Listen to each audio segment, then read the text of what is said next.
Hello, dear humans. 'Tis I, SunlightKitty, and today we're going to be playing a visual novel called Goblet of Mercy, where our choices will decide if we live or perish. Nya ha ha ha.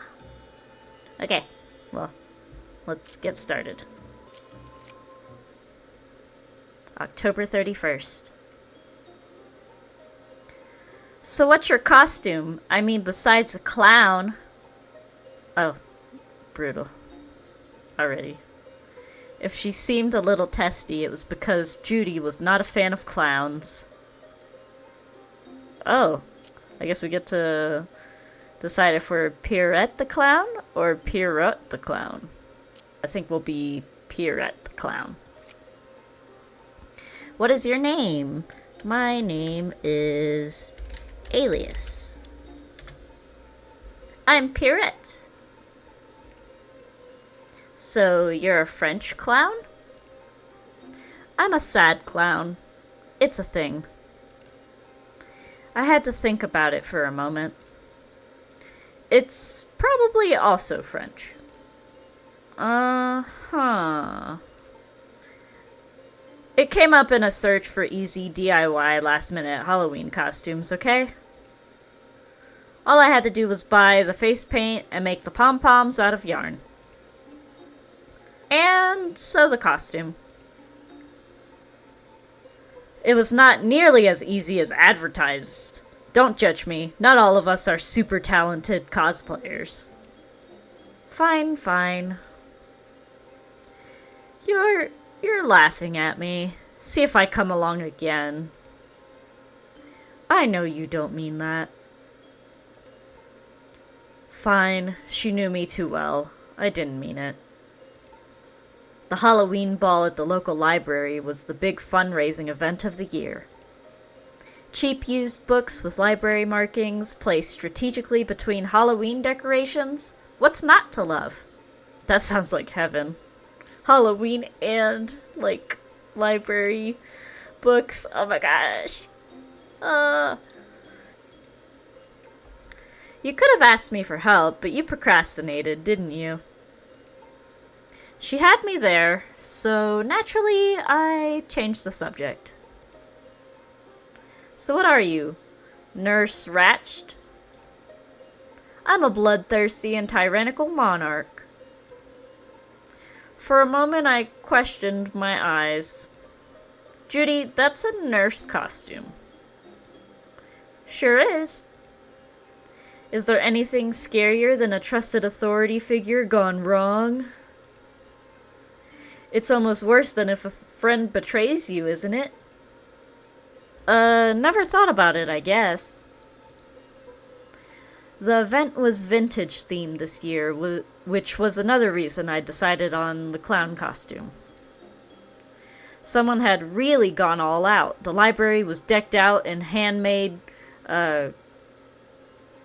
crepe paper decorations with old-fashioned Halloween designs. I'm so sorry if I butchered that word. Judy nudged my side. Hey, you don't believe in evil, do you? What? She pressed a book into my hands. I read the title.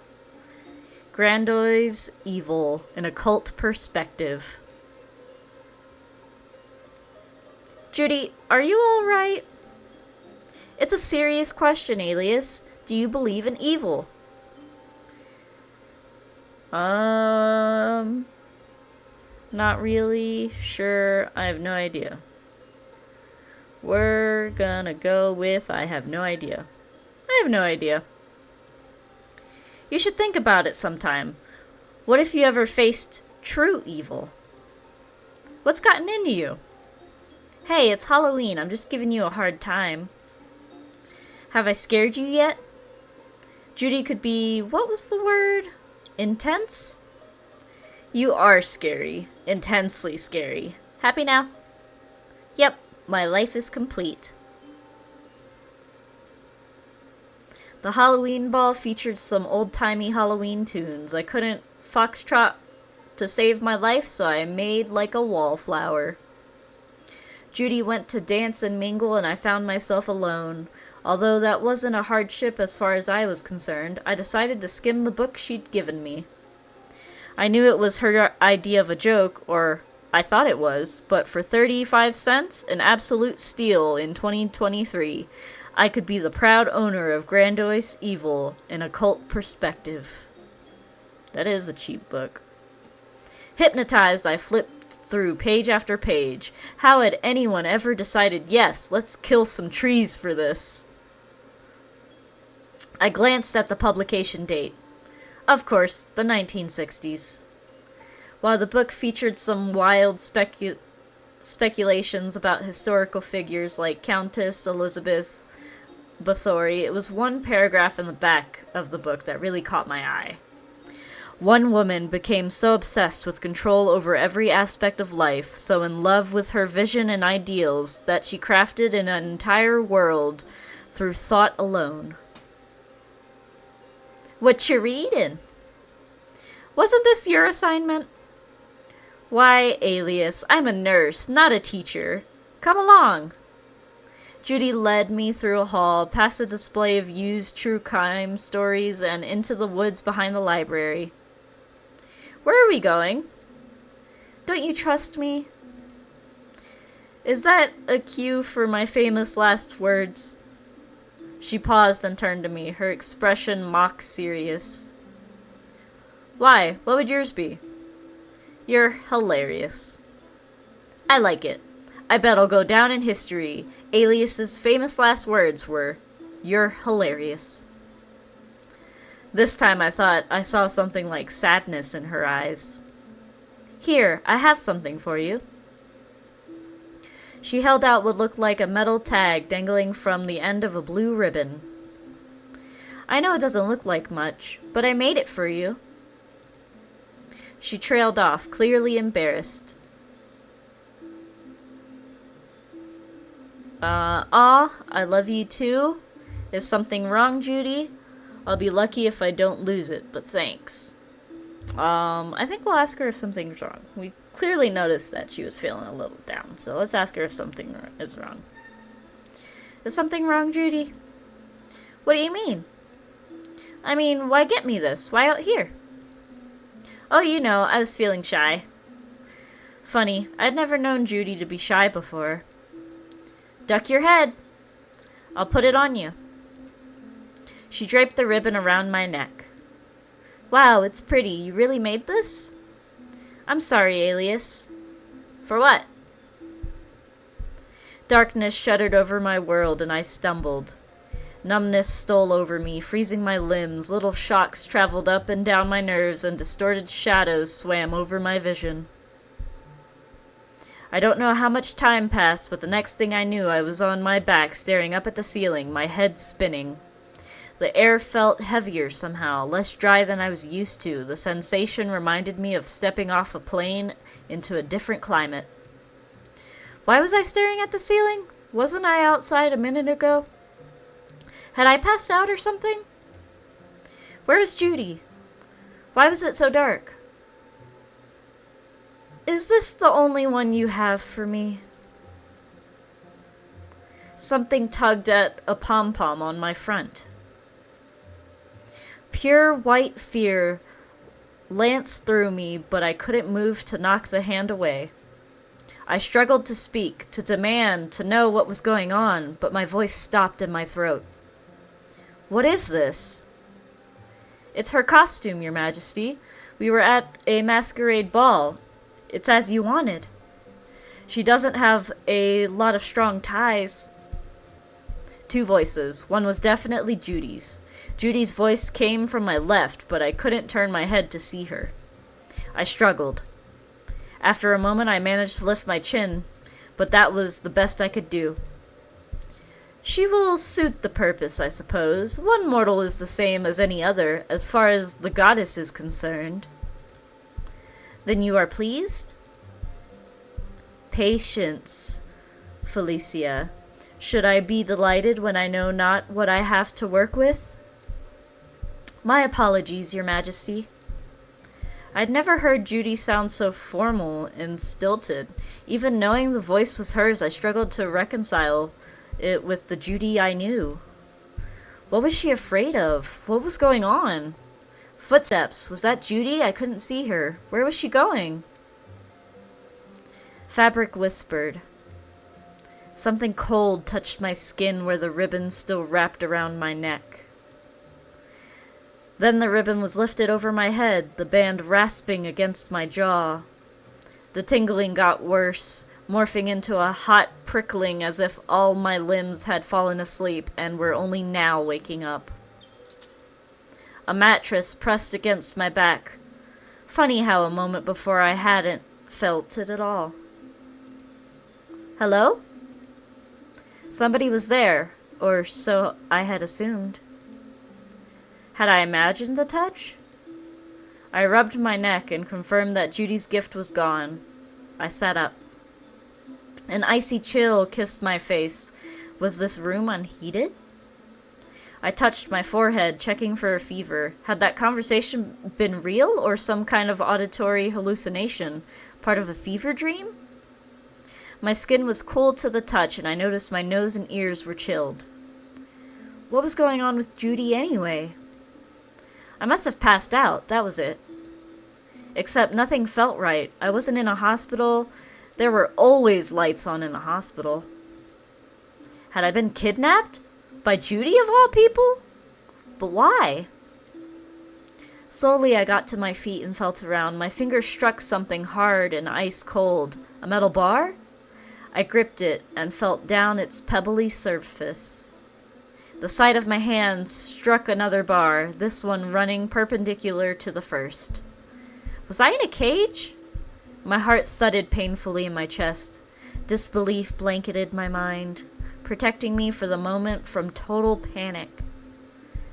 Does the dark frighten you? I started, then strained to see into the gloom. Is that your goal, to frighten me? It's a little unnerving. Why am I a prisoner? Did I do something wrong? We'll go with it's a little unnerving. It's a little unnerving. Is it? Fabric rustled. I tilted my head toward the sound. Hello? Are you still there? I listened to the darkness, my hands cold and clammy. What's going on? Why am I here? Distantly, bells tolled. Was there a church nearby? It was the only sound other than my heartbeat pounding in my ears. Where is this place? My captor didn't see fit to reply, or else she was gone. Is this what I get for dressing like a clown for Halloween? Is that it? Bad karma because so many people are scared of clowns? Adrenaline could only keep me going for so long. Despair and weariness settled over me, and I slumped. I wanted to sit down. I extended my arms and felt around for the mattress. It wasn't a big space, but in the near total darkness, I'd gotten turned around. The mattress was in the corner of the cage. I lowered myself down. Without the adrenaline to keep me warm, a chill began to eat into me. I patted around the bed, looking for a blanket. No luck. I wrapped my arms around myself to hold in what little heat I could. Hello?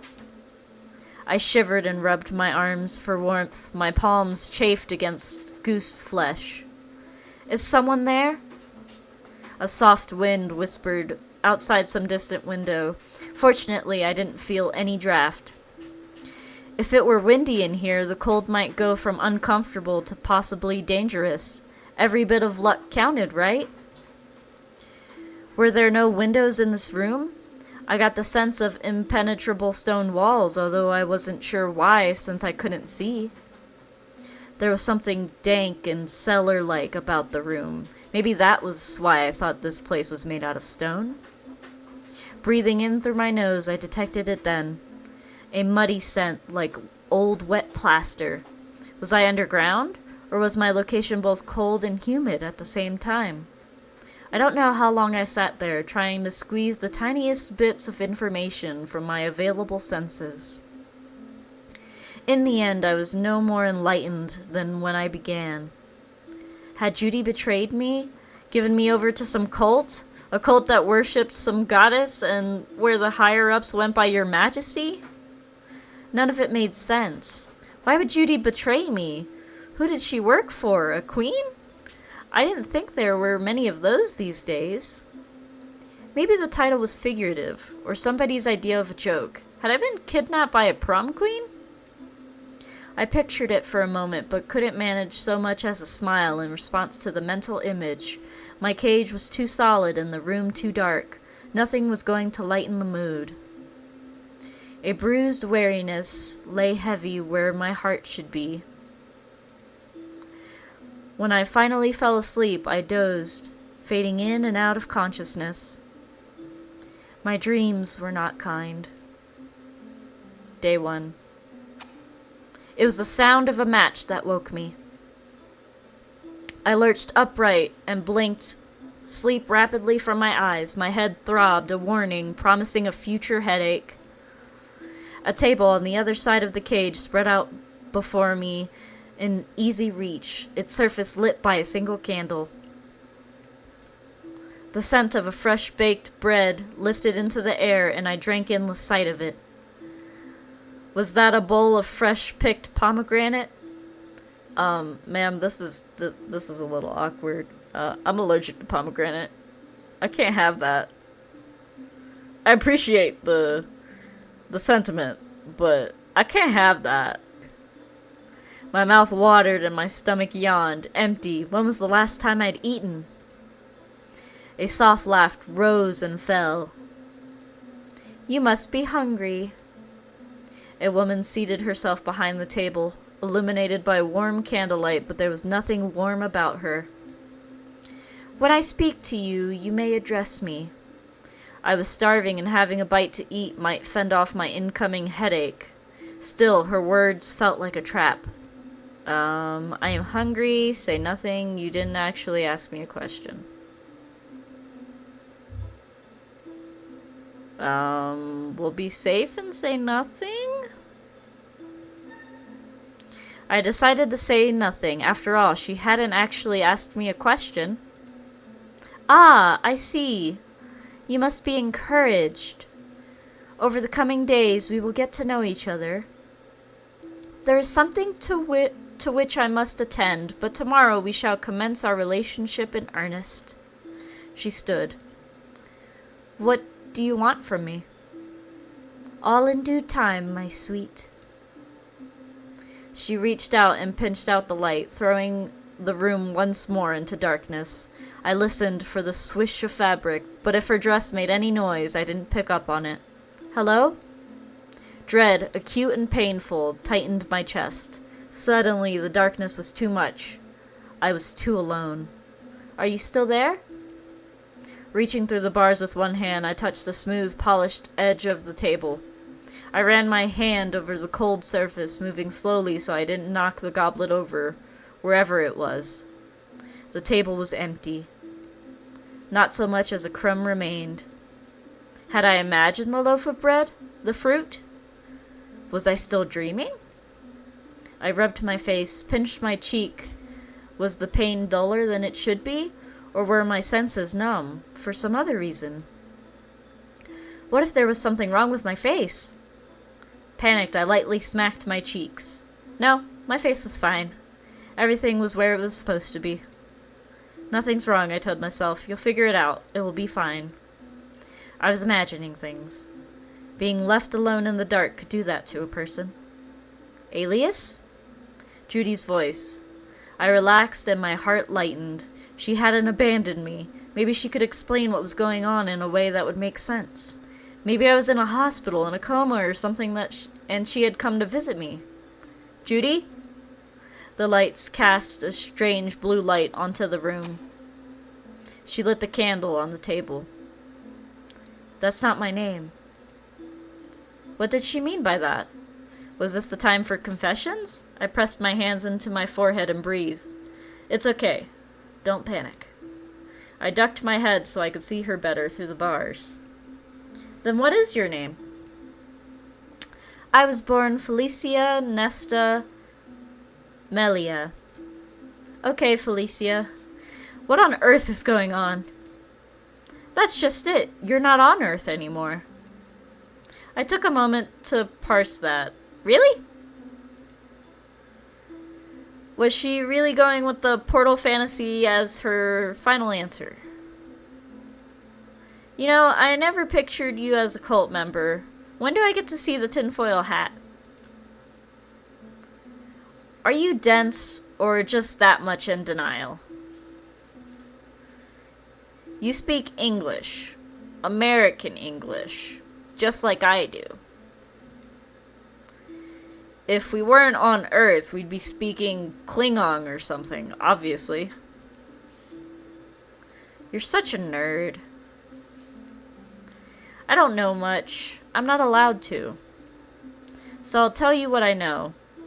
She is always working to make our world reflect her wishes, her dreams, her tastes. Still, a little of your world sneaks in no matter what she does. For a long time, your continent wasn't densely populated enough to influence us, so that's where most of the portals go. That's changed, so now she takes somebody like you in order to maintain control over the balance of this world. Okay, this is insane, but I don't have a choice, do I? I've got to play in Crazyland, whether I like it or not. You're getting the idea. I'm not gonna lie. You're probably going to die horribly. She has us, people like me, find suitable specimens from your world. Sometimes she wants things, sometimes she wants tales of our travels, and sometimes she wants people. I gripped the bars. Fine, what does she want from me? She'll begin with your memories and experiences. Are you kidding me? How does she get that? Magic? Look, I'm warning you, not consoling you. There's nothing I can do about this. So you're not going to help me?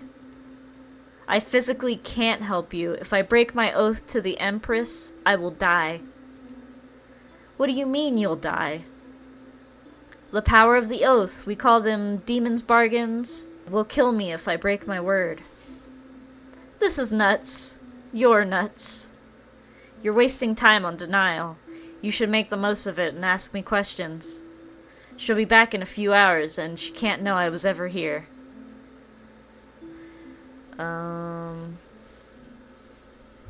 I know you didn't mean to. I know you didn't mean to.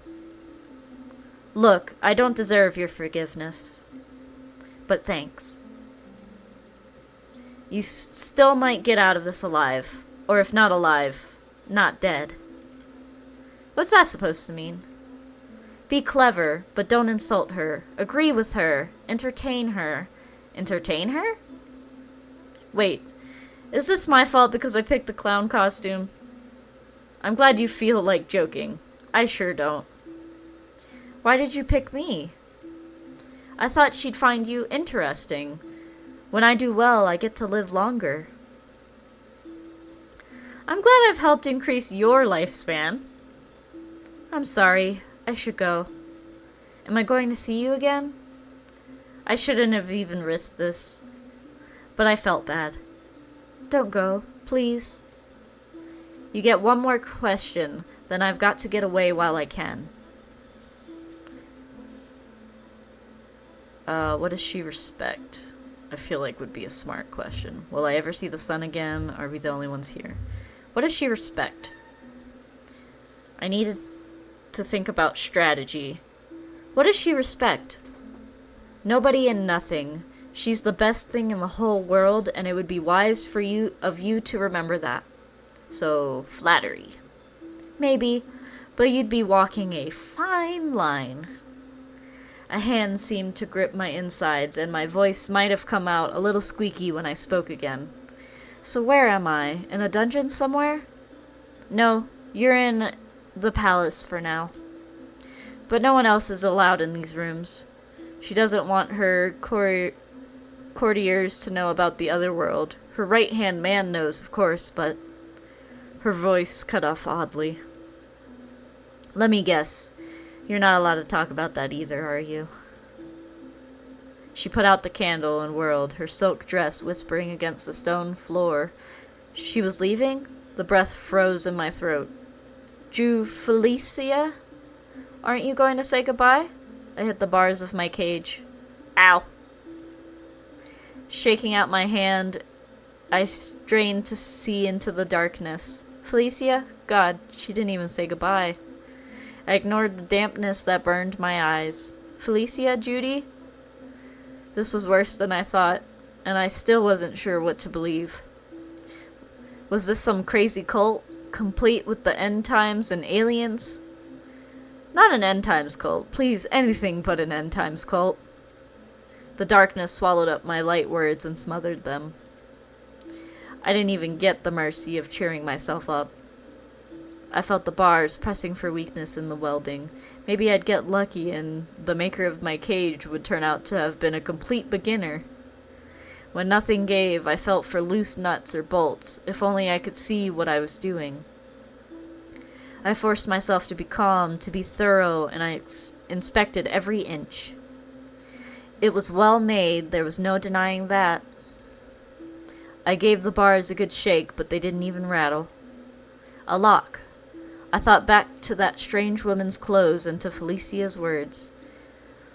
Was the technology as old as the clothing? I might have a chance if I encountered an old-fashioned tumbler lock. Of course, without the internet and my phone, I was going to have to figure it out by trial and error. I'd played a lot of video games that featured tumbler lock puzzles. They couldn't all be wrong, could they? Wait, my phone. I doubted I'd have much battery, but some was better than nothing. I felt my shirt. I was still wearing my clown costume and patted my pockets. Nope. It was gone. Maybe Judy took it when I was immobilized by the... what? What had it been? A drug ribbon? Frowning, I went in search of the lock.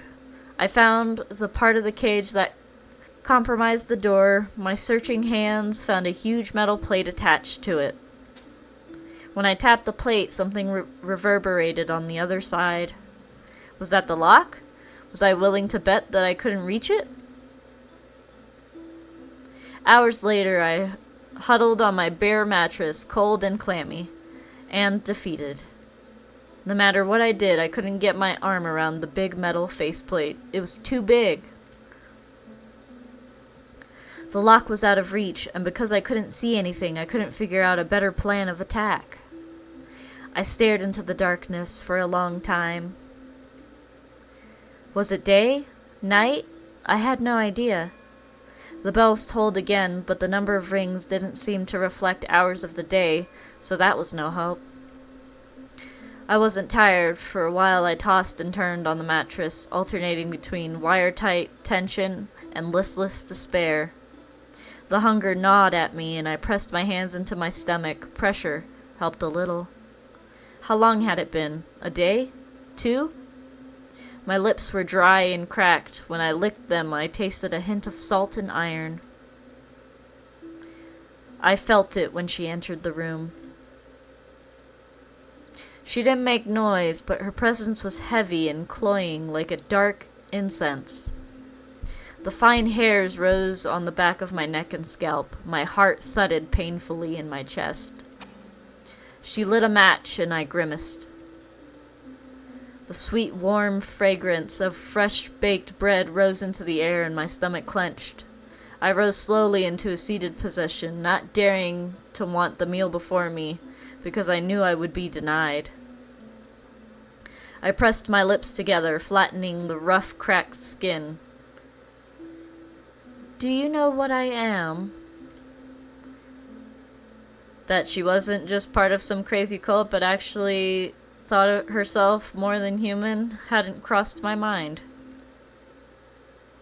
You're a fishmonger, a fairy queen. Aren't you human? That one will get us killed. That one's too upfront flattery, so that'll get us killed. Aren't you human? Aren't you human? She tapped the smooth, polished table with one long nail. You won't even try to guess? I'm disappointed, my pet. A long time ago, my kind walked your world freely and preyed upon them.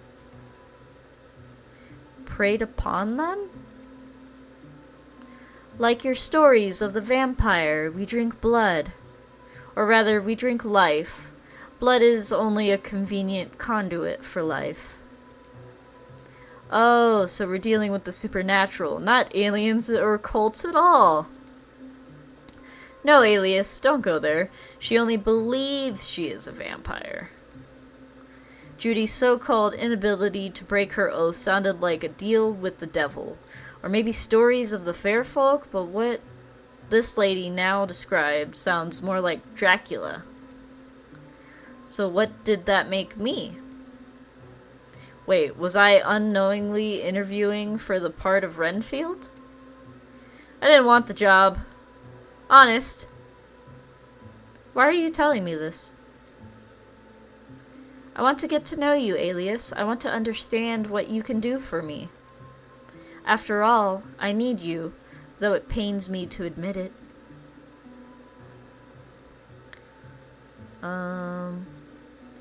I wasn't expecting vampires. What about magical oaths? But you could have picked anybody, right? But you could have picked anybody, right? Don't you think you could become special to me in time? She gave a dismissive wave. I made this world. I call it Acer. I made the gods, and I brought people to live here, and I control them all. My kind are not so strong in your world. There are too many limitations to our powers. But in mine, I have no limits at all. Everything in my world is pleasing to my eye. You will find it far superior to your own in every way. Everything you might behold in this world has my touch, Alias. You too will benefit from my attention. Perhaps you will be my fool, or perhaps my echo, a pair to my shadow. Perhaps you will serve in my empire. I didn't know what she meant by any of that, but if possible, my mouth went drier than it already was. If you try my patience too far, perhaps you will decorate the city walls alongside the rotting corpses of my poor convicts. I think you've got the wrong person. I don't belong to you. What do you want from me? We'll kill us. We'll kill us. Maybe not. What do you want from me? Your obedience will do for now. I opened my mouth to speak, but she cut me off. So it is only a costume, but what does it say about you? These clownish trappings? Are you foolish, Alias? Are you an entertainer? Are you talented?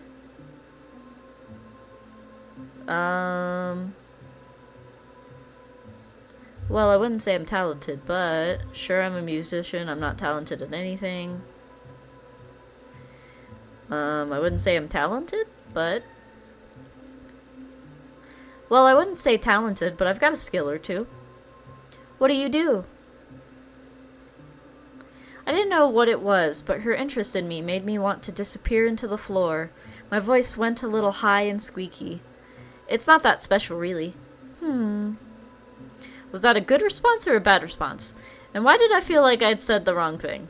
She paused, her long nails making the faintest scratching noise on the tabletop. You think I am mad, do you not? I didn't say that. I wouldn't say that. I didn't say that, did I? The closest I'd come to studying psychology was perusing the pop science magazines next to the checkout aisle. But even I knew she was obsessed with power and control. Actually, I have a bachelor's degree in psychology. Thank you very much. Game. Anyway. I didn't think that was madness, but I did not know it was one hell of a character flaw. If only it were so simple, but no. Many predators do not understand their prey, do not care to understand. I know you already, Alias. I will know all of you. Every memory you seek to hide from me will be mine. I will know your secret fears and darkest desires. I will root out your hopes and dreams. I will take what I want and leave you with whatever suits you best. Not only will I remake you into the best of yourself, I will cut away the parts that are ugly or imperfect. A cool hand brushed my cheek. Fingers danced across my brow.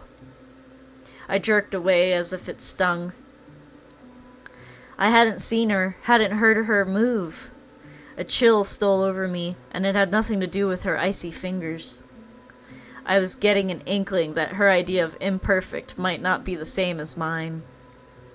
No, she would cut away anything she didn't like about me. If she could, if that was even possible. I didn't think it was, but I was beginning to doubt myself. Did she really have that kind of power? What if she could take away the things I like, things that gave my life meaning? That wasn't possible, was it? You are not the only one who is hungry, Alias. You know my name, but I don't know yours.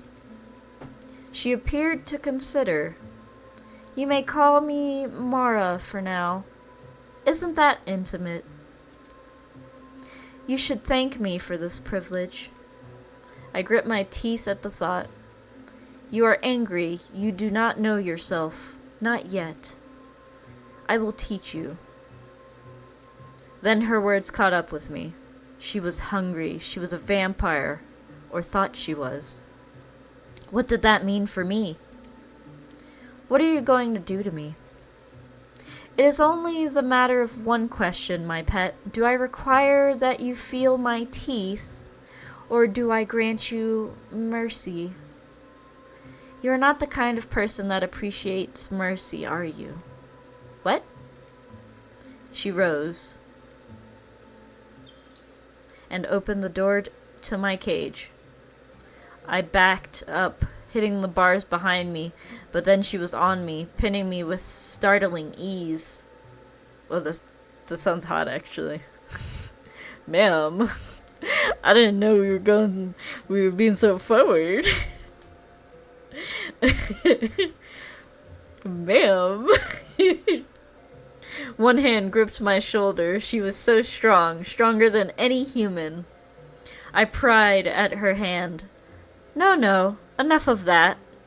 My fingers tightened and then went slack and lifeless. She brushed my limp hand aside.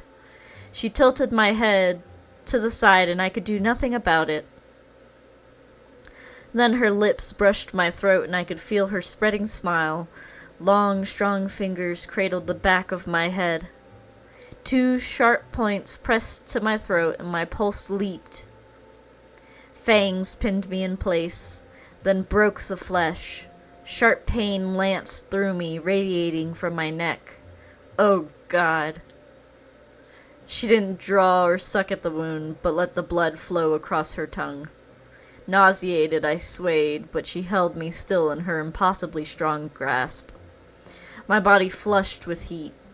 Then a deep chill settled into my bones. Her grip tightened, and sharp nails left imprints on my scalp. It was too much. A soft sound threatened to escape me, but stuck in my throat. I don't know how long she held me like that, lapping at my blood, the touch of her tongue delicate and unhurried.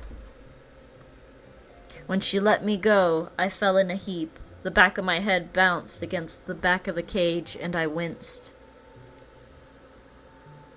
I stared up at her, bemused. My head stung, my throat burned. Her sharp eyes surveyed me with calculation. Now sleep. She swept out of the cage in a rustle of silk and snapped the door shut behind her. It made a harsh metallic sound. Then I was alone again, in the dark, struggling to stay awake. I could barely keep my eyes open. She'd bitten me. I crawled to the mattress. I slapped my palm to my neck, feeling around the spot where the bite was. The skin was smooth and whole. What had she done to me? Confused, I rubbed the spot, A little grit came off my hand, perhaps dried blood, but there was no wound, no puncture. I pressed my cheek to the mattress surface and shivered against the cold. Sleep finally dragged me under, drowning me in the dark emotions and scattered images. In my dreams, I still felt her teeth. Day 2. I don't know how much time passed, but I awoke smothered in a blanket of despair. I rubbed my neck, pressing my fingers to the bite mark. That wasn't there. Had I imagined it? The memory of hard, sharp teeth piercing was fresh in my mind, and I felt the spot again. No, she'd bit me. It had happened. But where were the marks? I sat up. My head protested the movement. The spot on the mattress where I'd slept radiated a fading warmth. The moment I left it behind, I began to chatter. Rubbing my arms to keep from freezing, I drew in a shuddering breath. The air was icy, leaving a chill that went to my teeth. I'd been in denial before, but now I knew my predicament was real. If my captor was a demon vampire thing, whatever, I wasn't going to argue with her. Despite the bite, I wasn't sure I believed. For all I knew, she had fake and, if very sharp, fangs. Vampire or no vampire, I only needed to escape. The solid metal door and the tumbler lock I couldn't reach, well, that presented a problem, and I worried I was running out of time. Actually, I was certain I was nearly out of time. Despite the way she spoke to me, with the kind of strange, tolerant affection one might reserve for a misbehaving puppy, I knew she planned to kill me. Mara had sadist written all over her. She was enjoying this. I would have to figure something out. How long did I have before I lost my ability to reason? Had I actually talked to a woman named Mara, or had I imagined her? These were the sort of thoughts worming their way into my head. How much worse could it get? I licked my dry lips. Was her plan to let me die of thirst? Thirst might do the job even if she didn't kill me with her own hands. If she had actually bitten me, I could add blood loss to my list of reasons I was probably dehydrated. Maybe that was why I hadn't already died, because she wasn't actually a vampire and it was all a trick. After all, I had no evidence that she had bitten me, as she'd implied she would. I gripped the bars of my cage and leaned against them. Is anybody there? Judy? Off in the distance, the bells rang. Did they toll every day or several times a day? Still unnerved, I felt my neck, confirming once more that there were no wounds. I knew it had happened. I remembered it. Was that memory real? Yes and no. Started badly and smacked the small bones of my hand against the metal bars. Pain danced up my forearm and left my fingers numb. Demons, vampires as you call them, we are not real. Therefore, neither is our bite. You may be wondering, did it happen at all? That was exactly what I was wondering, but I wasn't about to admit it. My mouth was so dry from thirst, it took me 2 tries to form words. How long have I been your prisoner? Such harsh words, my dear one. You have been my guest for 2 nights. Doesn't it feel as if we've known one another forever? I hugged myself for warmth.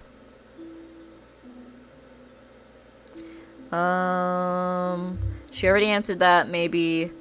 Why are you doing all this? Please let me go. Why are you doing all this? So steady, so brave, even after what I have done to you. I'm not sure whether or not to be pleased with you. She waved to 3 goblets sitting on the table. Are you thirsty? I'd never been so thirsty in my life. Yes. I licked my lips, which were dry and cracked. Yes. It's not so hard to amuse me, now is it? She gestured once more, indicating the table and its goblets. This is my favorite game. Go on, pick one to drink from, my pet.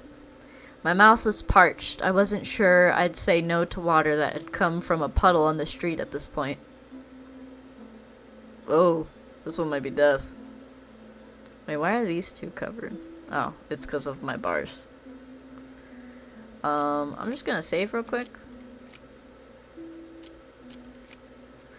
We'll go...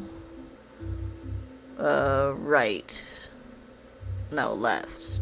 No, right. My gut's saying left, though. Left. I pointed to the goblet on the left. She handed the cup to me through the bars. It was way too much wine for an empty stomach, but I was too thirsty to resist. I tilted the goblet back and drank. At first I thought it was some kind of sangria, far too sweet. Maybe it was mixed with grape juice? Warmth touched my tongue and spilled down my throat, then faded. What was that? It didn't burn, but seemed to warm me before gently fading away. What is this stuff? I wouldn't give you alcohol. You are too weak now. She was right. The sugar seemed to go straight to my brain, leaving me lightheaded. I placed a drop of blood in one of the cups. My stomach clenched and a wave of nausea passed over me. I tried to keep my face straight. What? If you pick the correct one, you will rise again after you die. If you are lucky, you will be as immortal as I am. After I die? What if I died of old age? The effects sometimes last a week, sometimes a month. Don't be afraid. I will kill you long before they would wear off. Great. Now I knew I had less than a week to live. Just like that, huh? Not quite. You will most likely rise and live forever. Would you like that, Alias? Isn't it better this way? You are afraid to die, aren't you? Why would you give me immortality? It wasn't a moment ago. Everyone's afraid to die. It wasn't a moment ago. Now, don't make light, my sweet. This is a serious occasion. Still, I can't have you telling everyone you're from another world. You must become a part of this one. Naturally, I must prune away the dead branches, otherwise the plant will never flourish. You do want to flourish, don't you? My throat tightened. What do you mean, prune away? Don't worry. It is necessary, and once done, you need never go through it again. Provided you perform the role I give you well enough, of course. Dizziness made me sway. I reached out to the bars to steady myself. One never knows the true essence of a person until all those unnecessary memories are gone. You won't miss them, Alias. Most of them you never think of at all. Then there are the memories that only cause you shame. Don't you want them to leave you in peace for always? Sure, there were things I wished I could forget, but I didn't want someone to choose for me. You're quiet now. You were so talkative when we met. Do you finally understand that I know what's right for you? I squeezed my eyes shut and leaned against the side of the cage. There is so much to do, but for now you should sleep. She rose. My heart pounded against my ribs, and I straightened. Take heart, Alias. Your troubles are nearly over. She blew out the candle and left, silk whispering on the stone floor. I needed a new strategy, but I didn't know what. Gripping the bars, I gave them a good but pointless shake. Then I felt around the metal plate on the door. I still couldn't reach the lock, and now I thought about it, I really had nothing with which to open it. Even if I could reach, what was I going to do? Use one of the safety pins holding the pom-poms to my costume? My sad, rumpled, and now smelly costume? I wasn't the sort of person who was afraid of clowns, but if I ever survived this ordeal, I wasn't sure I'd ever be able to look at a clown costume ever again. Not without cringing, anyway. The Empress's only weakness seemed to be her enormous ego. Maybe I could use it against her. Then I gazed into the darkness as if it held all the answers. Hours passed, I think, though I had no sense of time. I stayed like that, staring into the shadows of the cavernous room. My thoughts scattered whenever I tried to hold on to them. The darkness and captivity had extracted their price, and that price was thinking straight. I couldn't do it anymore. Part of me knew on some level that I wouldn't be getting out of here alive. It was too late. The hunger and cold ate into me, and I tossed and turned to keep warm. I could no longer focus on escape. When I dreamed of her. Day 3. Are you still sleeping? I rolled onto my side and looked at her. So what happens now? Are you going to kill me so your magic potion works? Such little faith you have. Never fear, I will teach you to believe in me before too long. It's nearly time, you know. I figured that meant tonight was my last. Slowly I rose to a seated position. My deodorant had given up the ghost. It just couldn't compete with the scent of stale sweat anymore. I wrinkled my nose. Suddenly, self-conscious, I smoothed my shirt front. My pom-poms were getting knotted and a little ratty. You know, you're kind of a fraud. Nope, that'll kill us. Please, I don't want to die. Don't kill us. I don't want to live forever. Why me? I'm nothing special. I feel like that's the question. Why me? I'm nothing special.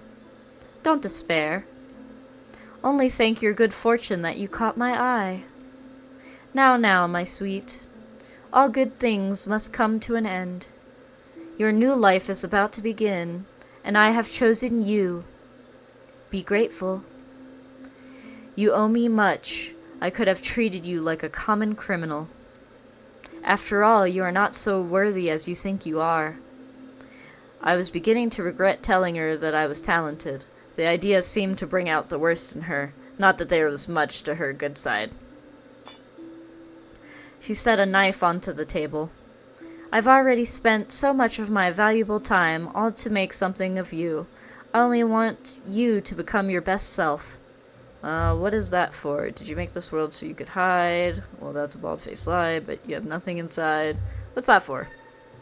What's that for? I'm not hungry enough to kill you. It is more convenient if I use this. A cold sweat sprang up on the back of my neck. Great, just great. I stared at the gleaming blade. Come close to the bars. You're a monster, no one would willingly follow you, would they? Does all this power satisfy you? Approach the bars. We're gonna die anyway, might as well cooperate, I guess. Approach the bars. Resigned, I approached the bars. This was it. That's a good pet. She opened the door and cornered me in the small space. Let's just say that her skill with a knife exceeded a level of artistic mastery. I did not see her move. Did not feel the sharpened point, not at first. It occurred to me as the warm blood poured down my ribs that she'd had a lot of time to practice. My grip on the bars faltered and I slid to my knees. She watched me dispassionately. She seemed curious. And nothing more. I don't know how long I was dead. Ah, cool, we chose the right goblet. Nice. Good job, me. I knew it was left. Totally wasn't a guess. Maybe it was another one of those things I imagined. The next thing I knew, I was staring at the bars of my cage, but something was different. It's time to wake up, Clementia. I didn't feel right. The gnawing hunger was worse, but the cold wasn't so bad now. There was something comforting about the icy air and the way it kissed my face. No, it wasn't that I felt bad, it was more that I didn't feel the same. The shadows were not so deep and impenetrable. A smile tugged at the corners of my lips. My eyes had finally adjusted to the infernal darkness. It feels nice, doesn't it, Clementia? Clementia? That will be your name now. You must blend in with my world, you see. Your temperament leaves a little to be desired, but I'm confident that with time that can be adjusted. Now tell me, what do you remember? Think of your childhood, your youth. What do you do for a living? I opened my mouth to speak, but the answer withered on my tongue, leaving a bitter taste behind. I felt the hole in my heart where my love of something used to be. It was as if some dark surgery had occurred while I was dead. I don't remember. That's good, Clementia. It is because you are one of my courtiers. Perhaps you have always been one of my courtiers. Yes? I mumbled something that might have been agreement. Indeed, soon your name will be feared and the peasants will call you by some other title. So you shall be the Empress's... Oh, what shall you be? I haven't decided yet. No matter. I will come up with something suitable for you some other time. She unlocked the cage door, holding it open for me. Was this the first time she'd let me out? I thought so, but now I couldn't remember. Come on, come, Clementia, you must be hungry. Your next lesson will be one of compassion. There are many prisoners in my dungeon, awaiting a courtier's compassion. You see, it is the duty of mortals to fear and serve you, even if they must die to prolong your life.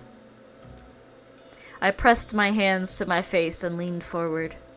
Don't fret so, Clementia. You will quickly become accustomed to your position. I closed my eyes and tried to breathe. Even breathing felt different, somehow awkward and unnecessary. Shh. Don't fret. I'm not taking anything from you. In fact, I am giving you a whole new world. No, more than that. In the deepest part of every mortal heart is the desire for security, to be safe. You will always be safe now. No one is strong enough to hurt you, and you will want for nothing. In exchange, I require only your loyalty. Will you swear an oath to that, Clementia? Never. Oh. I didn't even get to pick. It just said never. Ah, I see. You will be a challenge, my sweet one. You are in need of a new series of lessons. Shall we begin? Ending 3, Courtier. Ah, cool. Well, we got her. We got an ending. That's pretty good. Ending number 3. If you enjoyed this game, you should definitely give it a play and see which ending you get. And then tell me in the comments, because that'll be pretty cool. If you get a different one from me, or if you get the same one from me, you should just let me know. I'll leave a link down in the description for the game. I don't remember if I said that already. But yeah, this was Goblet of Mercy, and it was really fun to play. Okay, well, until next time, my human treasures, bye-byes!